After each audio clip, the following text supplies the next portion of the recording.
Hello, so this tutorial is going to show off some advanced Linux CLI topics. It's not going to be a in-depth overview of any of the things that I'm going to be showing you. There's certainly a lot more to all these things. It's more just to show you that these things exist, and if you think they would be useful to you, then you can look more into them on your own. But it's enough to get you going with all of them at least. So every time you start a program from the command line, or really on your computer in any way, you're going to be creating an instance of that program, and that's called a process. You can view all the processes on your computer that are running at the moment with the command ps. So let's go ahead and demonstrate that. So if I go ahead and type ps right here, you see not a whole lot comes up, and that's because it's only going to be showing by default the processes that are then spawned from your current shell, or really as you've logged in. So you can see when I have bash, that's the shell itself, ps, I just ran PS, so it makes sense that would show up there.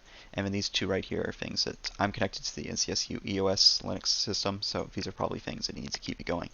If you want to view all the processes on your computer, you can pass the E flag, and you see that produces a lot more output. There are a couple more ways to view processes on your computer. One is called top, which is kind of a graphical form of it. It's not really graphical, it's still running in your terminal, but you'll see what I mean when we run it in a second. And then there's a newer version of top called htop, which is a little prettier. So I'll just go ahead and show you both of them. So if I go ahead and run top, you can see it gives me this nice little table which shows me more information about all the processes, and it updates every few seconds. I can see the percent of CPU and memory they're taking up.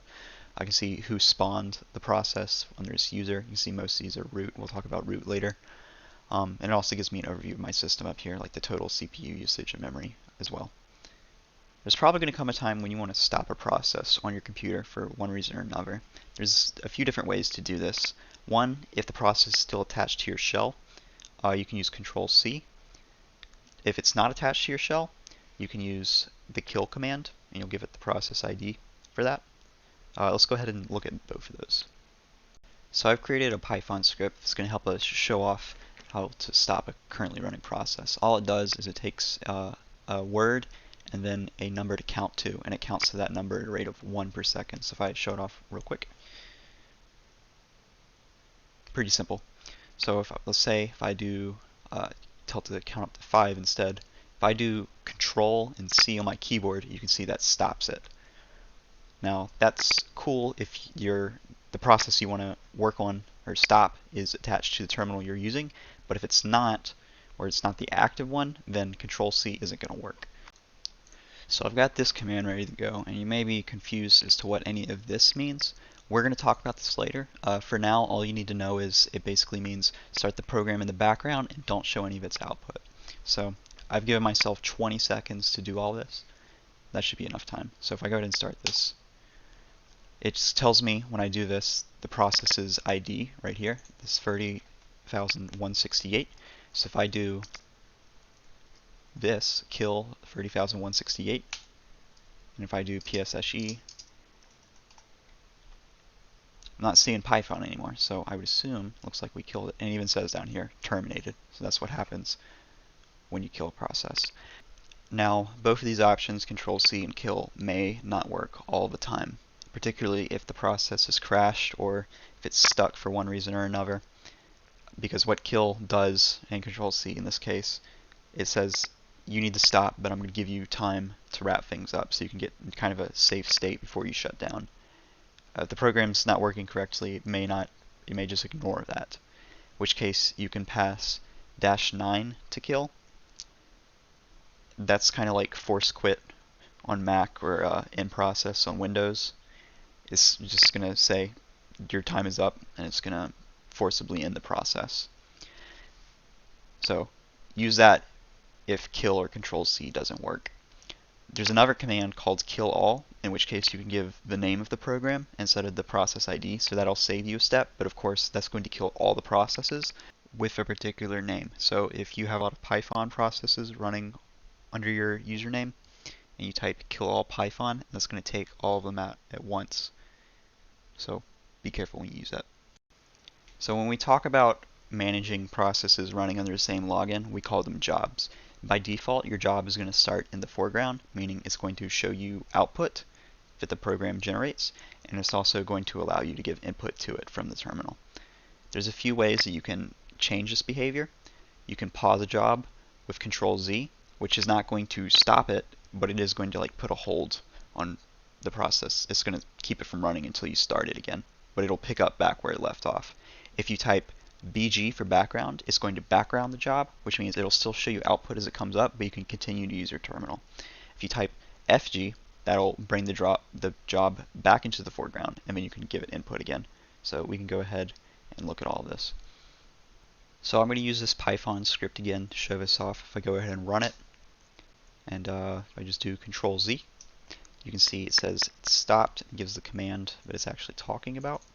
It also gives this number on the left right here. That's the job ID. It's separate from the process ID, but it'll just start at a lower number to make it easier to work with.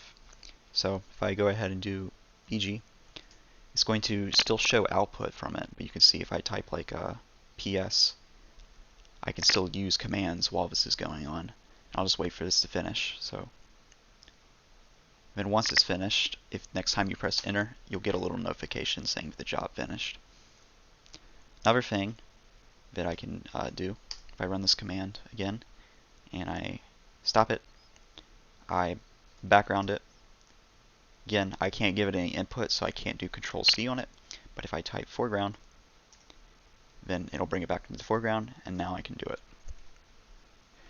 So the whole point of jobs is to be able to manage multiple processes at once. So you'll probably want to have more than one job going at a time. And you can list your current jobs with the jobs command. It's pretty simple. So to keep things simple, I'm only going to do this with 2 jobs at a time, but it scales up pretty easily to more jobs.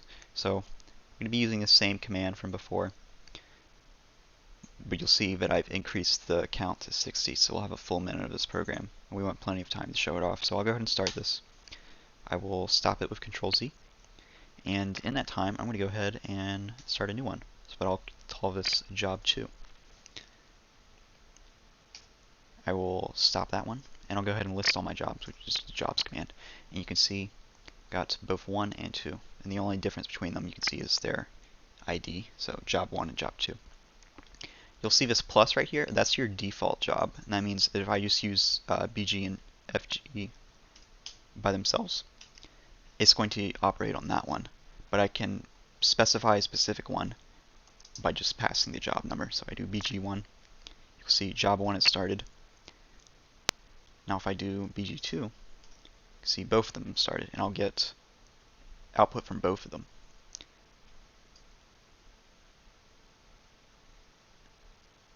So let's just bring job 2 back into the foreground. I don't know if I can spell it. And if I stop it, Control C, then I only have job 1 left. And I'll foreground job 1 too. And just go ahead and stop it. But you get the idea. That's just how you manage multiple jobs at a time. One thing you've noticed probably is that this gets messy very quickly. So you will probably want a way to hide the output from a program. We're going to use something called redirection, which I'm going to talk more about in a little bit. But basically what you can do is, if I just want to run this, I'll just go 60 again. I can do this, and that is going to get rid of all the output from the program. And then I can just stop it, and then background it. So it's still running. If I do jobs, you can see it says it's running right there. But I'm not going to get any output from it. It'll still tell me eventually if I press enter, like it'll give me that notification that says done, but I don't have to worry about it until then. And I can bring it back into the foreground, but unfortunately there's not a way to bring the output back. So what you may want to do is save this to a file, which we'll talk about later.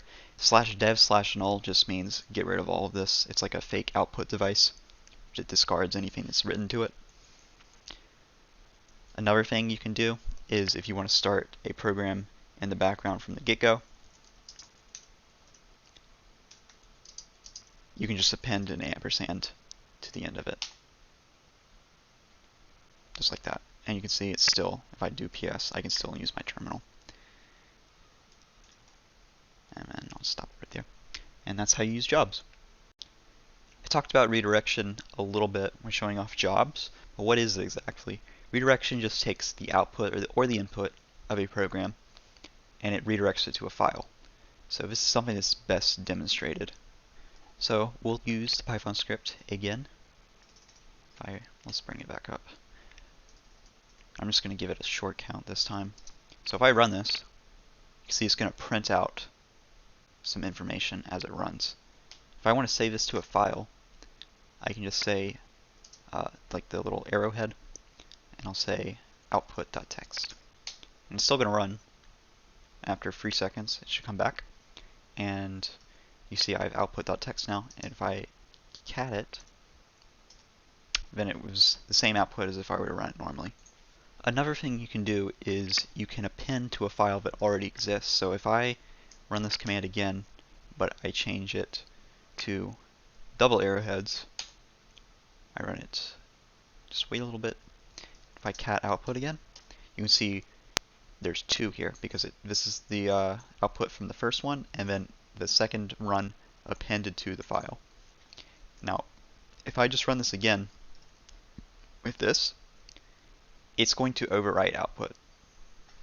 So you can see if I do this, it's only got 1. So be very careful when you use this. It won't ask for confirmation in case the file already exists. Something you're probably aware of if you program frequently is standard error. That's a separate output stream used mainly for errors than standard output. When you're on a terminal, both of them will be shown to you at the same time, and you won't really have a way to tell which one is which, but you can redirect them separately. So if I affix 2, the number 2, let's see, where's my mouse? Yeah. Before the arrowhead, then that will redirect standard error to a different file. I can redirect both of them at the same time with ampersand arrowhead. So that's useful if like your program will output errors and you want to keep like a log file that's separate from just a regular output. And like I said before, you can also redirect input. So if you have a program that takes text input from the user, you can use this forward-facing arrowhead along with a file name, and that will feed each line of the file into your program as though you were the one typing it. And your program gets input whenever you hit enter on your keyboard, so it'll be like it types out a whole line and then the new line is when the enter key is pressed. So you can think of it that way. So I've got another Python script here, greeting.py. So if I show it to you real quick, all it does is ask for my name, how old I am, where I'm from, CNC. So I'm going to spit out this little string. If we want to use input redirection, we can do Python free greeting, and we'll use the left arrow, input.txt. And you can see it prints a little weird. This will vary depending on what kind of program you're using, but you can see it took some text from this file. If we cat it, and you can see it's Will 2020 North Carolina. So that's how you use input redirection. If you're going to be working on Linux a lot, you're going to need to know how file permissions work. So there's 3 groups of people that you can separate the different ways you can define the access to your file as. There's the owner of the file, there's the group the file is associated with, and this is just going to be a group of users, and there's going to be everyone else, the rest of the world. The file permissions can be represented by octal permission codes, octal being like base 8 numbers. So there's 3 different actions you can take. You can read the file, you can write to the file or modify it, and then you can also execute the file. So if it's either a binary file like an executable, or it can be a shell script.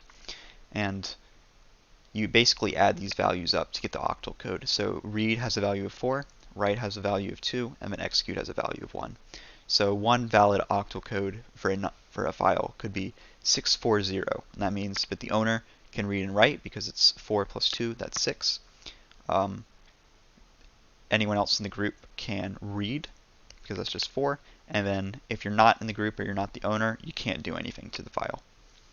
And there's also another way of representing this where it's just these 3 spaces, so you can see R, W, and there would be an X here if this was a 7, because that would mean the execute bit is set. And that's just for the owner. Then comes the group, they can only read, so it's read blank blank, and then everyone else can't do anything, so it's blank, blank, blank. So how do you actually get this information? Well, you probably already know about ls-l, which will show you the octal, well, it won't show you the octal code, but it will show you like that RWX representation. There's also stat, which will show more detailed information about files. And there's also du-sh. That's focused mainly on the size of files, but it also works on directories, and it's very easy to use, so I'm going to show you both of those right now. So I've still got these two files from earlier, both the Python script and the output that we created. So if I just go and stat output, then it gives me a lot of information. Some of this information is specific to like how it's stored on the hard disk, like inode blocks, IO block. You probably don't need to worry about that kind of thing, but you can see right here, access, we have 644. That means that I, the owner, can read and write to it, and then everyone else, including the group and everyone else, can read from it. And you can see it also has this information right here. But it also has things like the access time, the modify time, and the change time. You'll probably want to focus on the modify time. I know it's kind of confusing, but there's two, both the modify and the change time. I only focus on this one. And then access time is just what it sounds like the last time the file was accessed. So another thing you saw in the stat output is the size of the file. In this case, it's in bytes. There's 24 bytes in this output.txt file. One problem with this is it won't show you on a directory the total size of a directory, as in like all the cumulative files in it. It will always just say something like 2048 or 4096. It's kind of platform specific. So that's why we want to use du-sh. So if I go back to my home directory, see I've got a lot of files that I've used throughout the years in my classes. If I just want to do something like stat csc 246, it's going to say 2048. There are not 2 kilobytes worth of files in this folder. It's much more. But if I do du-sh csc 246, it'll say there's 6.3 megabytes worth of files, which is the correct answer. And it's a little more friendly anyways, because it'll tell you in the closest unit instead of a big number of bytes, kind of like ls does. Going back to file permissions, how do you actually change the permissions on a file? You're going to want to use the chmod command. By the way, you need to be the owner of the file to change the permissions, or you need to have root access with sudo, which I'll talk about later. So there's a couple ways to do it. One is you can use octal with, you just give the code and then the name of the file, or you can use the individual permissions. This is a little easier if you're still trying to memorize the octal numbers. You can just say u plus x, which means give the user execute privileges on the file, and that's only for the owner. You can also change the owner of the file with chown user :group file. I've got another file here, hello.sh. sh, in case you didn't know, that means a shell script. This is basically just a bundle of commands you would feed into a terminal. It's going to execute them one after another, kind of like a program. So if we take a look at it, we can see all it's going to do is spit out hello world. If we try and run it, we're going to get this permission denied error. Now if we go to the more detailed view of ls, we can see we are the owner of it, but it looks like we don't have the execution bit set. We also don't have the write bit set either, so if we wanted to change this, we can't do that. So to give us both of those, we'll say 744, the 7 being us, 4 being other people in our group in CSU, 4 being anyone else on the system. So no one else can write to it or execute it, but they can read it. Now we just type hello.sh. And now if we do ls, you can see it's green. This won't be a guarantee, but generally green files are executables. So if I do hello.sh, it says hello world. And we can also edit this. Oops. Let's say Linux user. And now there you go. So there's probably going to come a time when you want to search for a file on your computer through the terminal. How do you do that? Well, use the find command. There's a lot of different options you can pass this command on how to find something. There's, of course, just the name of the file. You can search for files that are newer than a file that you want to compare it to. In this case, it would be old.txt. You can find all the files that have a certain extension using this asterisk. What this asterisk actually is it's called a wildcard, and basically means match all. So, for instance, I could have like abc.py, def.py, and the asterisk will say, well, you can match, I'll match anything as long as it ends in .py. And I can also execute commands using the files that I find. So in this case, this will search for all JSON files under my current directory. And then after that, it'll execute cat on them. And then these two braces represents the file's path that it finds. So let's go ahead and see a few of those. So I'm back in my home directory, and let's see if we can find all the Python files on my computer. So I'll do find // so I'll say that means start my current directory -name. Actually, instead of all Python files, let's see if we can find the Python file that we were just talking about, count.py. So there's a lot of stuff on here, so it may take a little bit. I'll go ahead and fast forward. And it came back with one result, and it's in tutorial count.py, which is where we just were. What if I want to find all the Python files on my computer? So we'll use that asterisk again, and we want to use double quotes because your shell can match things. Like this would mean find //name, and then it will take everything in the current directory. But if we use it in quotes, then it'll just search for it'll pass it as a string to find instead of trying to match it at the shell level. So you can see it comes back with a lot because there's a lot of Python files in my home directory. Okay, so let's try the exact option of find. We're not going to do it on these Python files because there's too many of them, so we'll do it on the C files under my home directory. So we'll do exec cat file, and then we actually need to close it with a semicolon. So we'll do \semicolon. The reason we need backslash is because we want this to actually be passed in as an argument to find, but semicolon has a special meaning, particularly when you come to scripting in the shell, which we're not going to talk about. But anyway, I do this. You see it's printed the contents of all the C files on my home directory. So find is good for looking at files based on their attributes, but it can't actually look through the contents of the files to find things. So the program grep will pick up the slack where find leaves off, and it will actually look through what's in the file. By default, what it is mainly for text files, of course, it's going to print the lines on which it finds a match, but it also tells you the file that it occurs on. So there's a few examples here. I'm just going to go ahead and show them off in a terminal. So I just created this little file right here, hello.txt, with a few different ways of saying hello to people. And we're going to try grepping this file, see what comes back. So we'll start off with hello and hello.txt.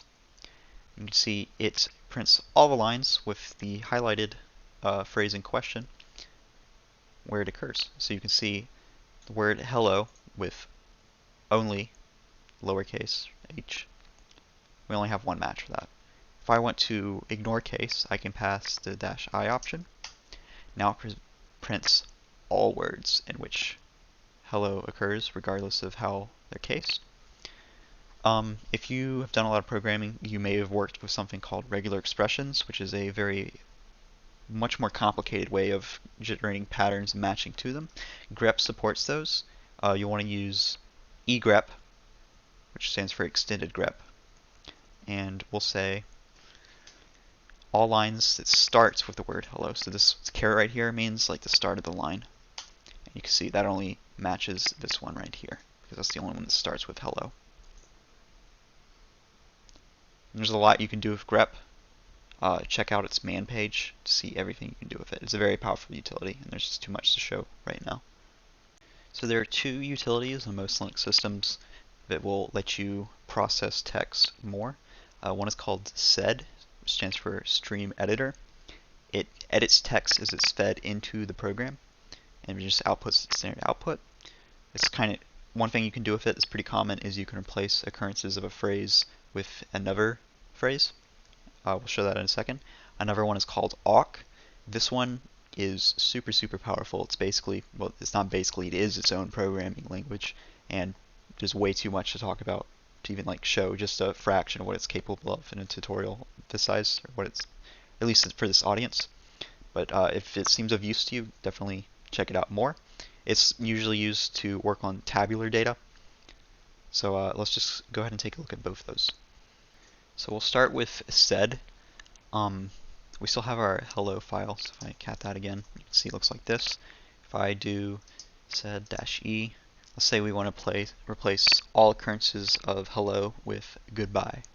So s/hello, and we'll say goodbye. And we want to pass a couple flags. One is I, which means like grep, ignore case, and also G. This isn't actually necessary here because there's not any phrases that have multiple occurrences of hello, but you'll probably want to use this because otherwise sed will go to the next line as soon as it encounters the phrase. So that means like if I said hello twice on one line, it would only replace the first occurrence. But if I do that and then say hello.text, you can see it replaces all the hellos with goodbyes. For awk, I've prepared this little file just in a little table. And you can imagine these are grades for students where the first column is their ID, their first name, their last name, and their grade. So what if we just wanted to print their first name? So we could do awk, and then we pass in the awk expression, which is print. We'll say just the second table, so just their first names. And then the file. So we'll do $2 to represent the second column. You can see it took the second column right here, and we printed that out. What if we just want their grades? We can do $4, and it prints that out. And again, awk is very, very powerful, but it's very, very complicated, so I'll leave it up to you to decide whether you want to look into these two utilities more.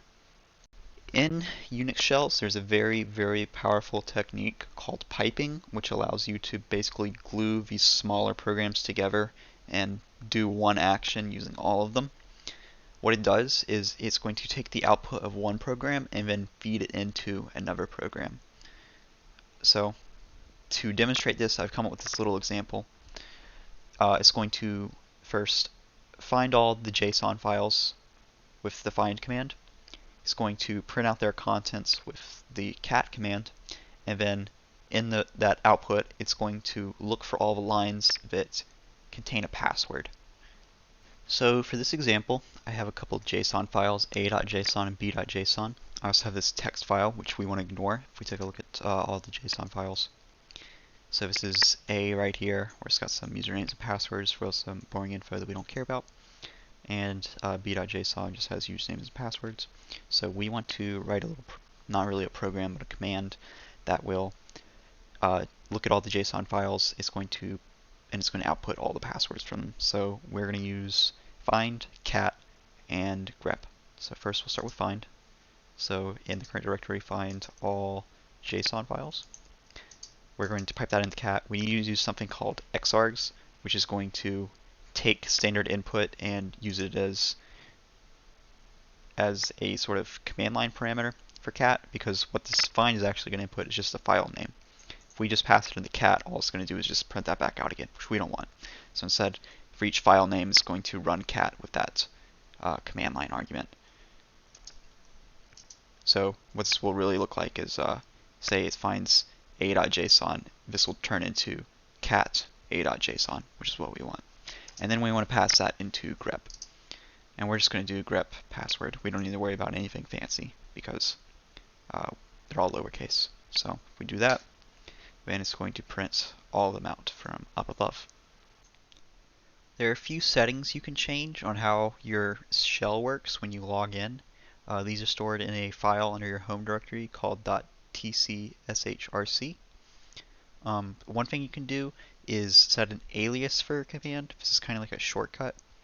A common one that people do is alias rm to rm-i. What this will do is it will ask for confirmation before it deletes a file. It can be a handy thing to have because, as you probably already know, with rm by default it doesn't ask for confirmation, and once something is gone, it's gone. You can't get it back.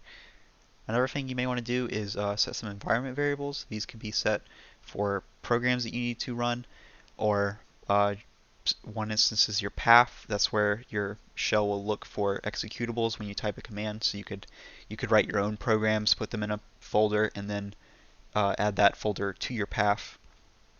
So when you type a command, it'll search there as well, so you don't have to put the full path to your programs that you write. And you would do that how it says down here, append a location to path, set in path. You get the idea. But once you set all these changes, you'll need to load them again with source home/.tc shrc. One command I think you should know about, but you, in all honesty, probably won't use much, especially if you're only going to be using on like high performance computing, is sudo. What this does is it runs a command as the administrator account with, of course, administrator privileges. This is called root on Unix. The reason you probably won't need to use this much is because chances are you will not have access to this because it lets you do anything to the computer. And whatever computer you're connecting to probably doesn't want to just give that out to anyone who uses it. But the way you use it is you just type sudo in front of the command that you want to run. So some things like updating or installing software in the system is going to require sudo to access certain directories. So if you get something like a permission denied error, chances are you need to run it with sudo. This is pretty common if you're like running Linux on your personal computer. You probably need it to install software, update, or do a lot of different things. And there's not really a whole lot to it in all honesty. It's kind of like on Windows where if you try to install software, it'll come with a pop-up and say, do you want to let this program make changes to your computer? Sudo is just kind of a way of doing that on the command line.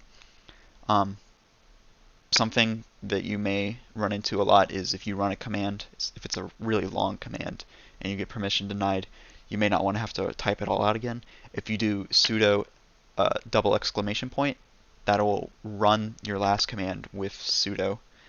And double exclamation point isn't specific to sudo, it means last command in the shell. So if you wanted to repeat your last command, you could just do the double exclamation point anytime. So I want to close this tutorial off with a few tricks that I think are really useful. One thing you may have noticed is I've been seemingly magically typing these commands out. What I'm actually doing is I'm using the arrow keys on my keyboard to scroll through my history.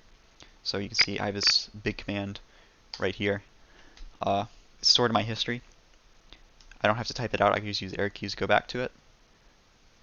Another thing, if this command, like say I had an error in it, and if I like say ka or something, I can get this back, but I still got to go back and edit. I can use the left and right arrow keys to go back to it, but that's a little slow. And what I can do is hold Alt and press either B or F on my keyboard to jump back a word at a time, so I can move through it a little more quickly.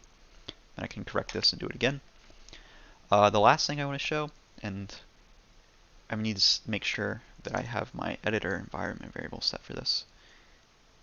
So if I have this command and I want to actually edit it in a text editor, if I do Control X and then Control E, it'll open up, in this case, Vim, because that's what I set my editor to, and I can edit it in a text editor. So, you know, Vim has a lot of ways to jump around in it too, and ways to edit text, so it's a little more powerful than just using it on the command line. And then when I quit it, it'll run that command.